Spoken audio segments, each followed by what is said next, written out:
Hello again. I've been continuing to tidy up my figure collection, and this time I've been looking at the 15mm Ancients armies that I've got. I've got a large collection of these, and in the process I thought perhaps I'd get one out and show you. Now this is a medieval army, early medieval, about 1300. Italian Communal army. I built it probably 10 years ago, and I may have used it once or twice since then. I quite like it. It uses Merton figures in the most part, I think, and some Essex, and they paint up really well.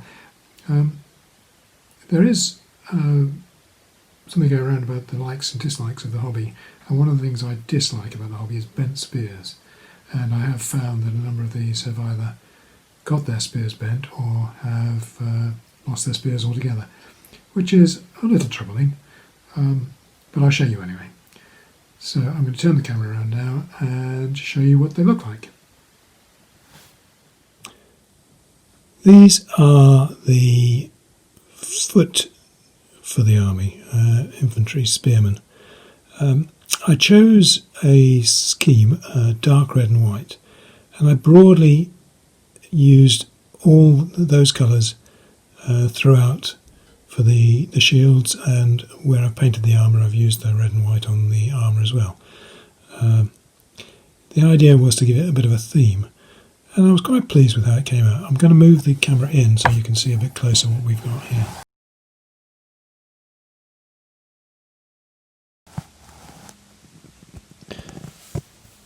So, Merton, as I said, lovely figures actually, a little less bulky than some of the other manufacturers, and no bad thing. The proportions are very nice.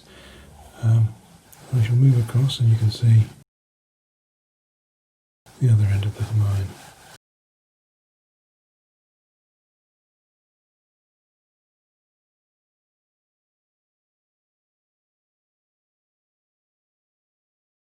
So those are the foot. I'll move on and show you some of the knights now.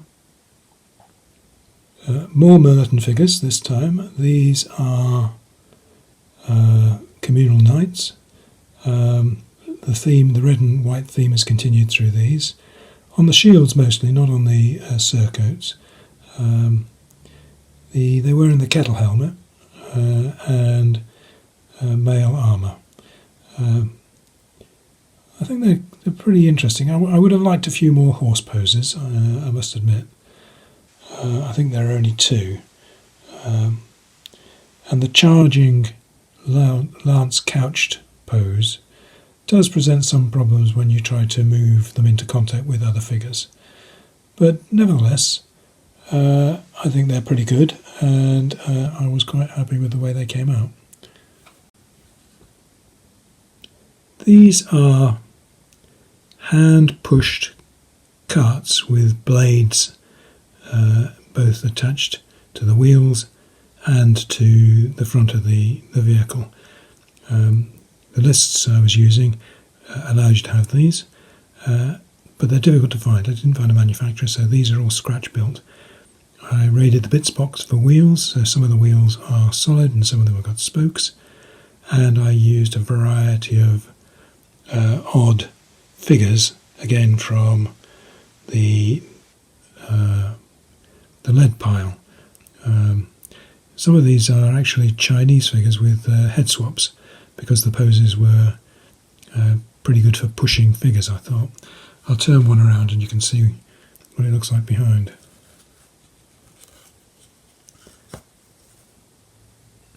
So this is one of the ones with the solid wheels. It's got a crew, two pushing with the handles, and the other two helping should it get stuck somewhere, I suppose.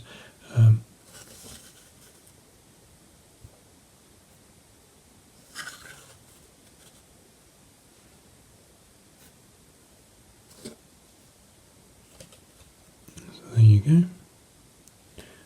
I think that one. I think this chap here was one of the Chinese. I cut his top knot off, but if you look closely, I think that's a Chinese sword he's got on his hip.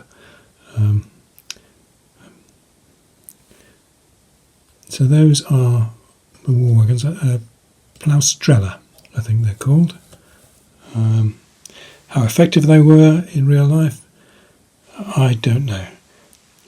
But I can tell you that on the War Games table, they're pretty useless.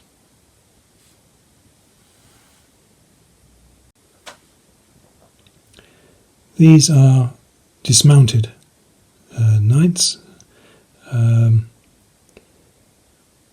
Pretty solid when they're on foot. These are using their sort of lance as a long spear, as opposed to getting their swords out. Yeah, again, quite effective in War Games terms. Militant figures, as you can see, from the style, I think. One of those things I painted up and I don't think I ever used. It's a just-in-case kind of unit, I think. I'm now going to sort of put the turntable back and I'm going to show you the last bits and pieces. Here we have the Carroccio, I think it's pronounced. This is a standard, I suppose, representing the Commune. Quite a nice little figure. I have him being drawn by 4 white bulls, with the priest encouraging the troops from the safety of the wagon.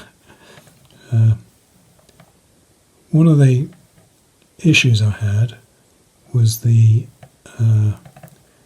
pole would bend too much, so I put those stays on, hoping it would sort of help it keep upright, but actually it doesn't work terribly well, and you have to keep on bending it back into place anyway. So there you go, that is the Carroccio.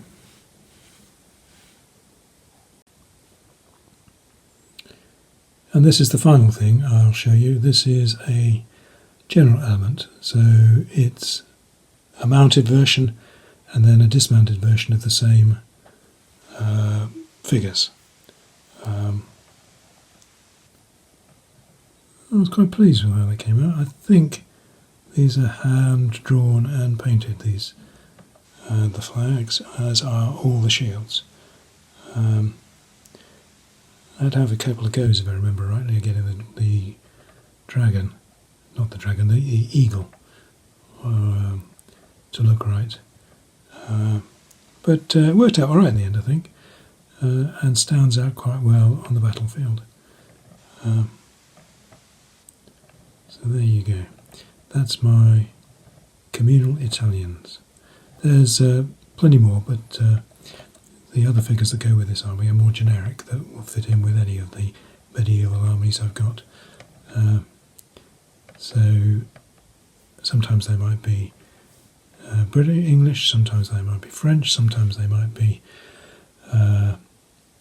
Portuguese, and occasionally they will stand in for Italians. But there you go. I hope you found that interesting, and I will hope to see you next time. Thank you for watching.